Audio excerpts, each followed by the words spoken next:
नमस्ते दोस्तों। ये कहानी है एक गांव की, जहाँ तीन कुत्ते लड़ते लड़ते एक कुएं में गिर जाते हैं।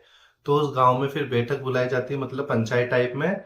और पूछा जाता है या सोचा जाता है, उसके ऊपर डिसीजन लिया जाता है कि किस तरीके से उस कुएं को शुद्ध किया जाए। तो पंचायत किसी भी निर्णय पे नहीं पहुंच पाती, परंतु उस पंचायत के पास में एक साधु महात्मा रहते हैं। वो ध्यान लगाते रहते हैं।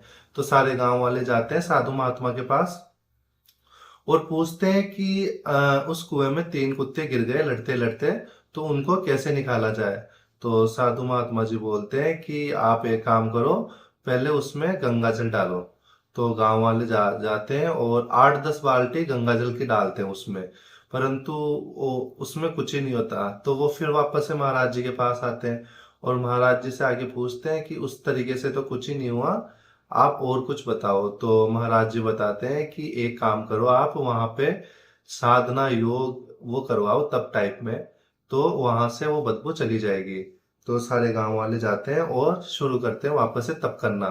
तप करते हैं लेकिन उससे भी कुछ नहीं होता। फिर वो वापस से महाराज जी के पास जाते हैं और जाके पूछते हैं कि उस कुएं में से तो बदबू जा ही नहीं रही, आप कोई और तरीका बताओ। तो महाराज जी देखते हैं, बोलते हैं कि ठीक है, एक और तरीका बताता हूँ कि सुगंधित पानी डालो उस कुएं के अंदर। सुगंधित पानी या धूप से उसमें से बदबू चली जाएगी। तो गांव वाले जाते हैं और यही काम करते हैं, लेकिन बात तस की तस कि कुछ भी नहीं होता, वापस से वही बदबू आ रही होती है। फिर वापस से महात्मा जी के पास जाते हैं, महात्मा जी के पास जाके वापस से बोलते हैं। अब महात्मा जी सोचते हैं कि इतनी बात हो गई लेकिन उसमें से बदबू जा नहीं रही, क्या बात हो सकती है। तो फिर वापस से अब महात्मा जी खुद जाते हैं उस कुएं के पास। कुएं के पास जाके गांव वालों से पूछते हैं कि तुमने क्या वो तीन कुत्ते जो मरे थे वो निकाल लिए। तो गांव वाले जवाब देते हैं कि वो कुत्ते तो नहीं निकाले।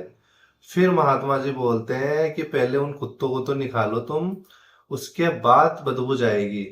तो इसी तरीके से अपनी जिंदगी में भी ये अपनी जिंदगी में भी तीन कुत्ते जो लड़ते रहते हैं और लड़ते लड़ते मर गए।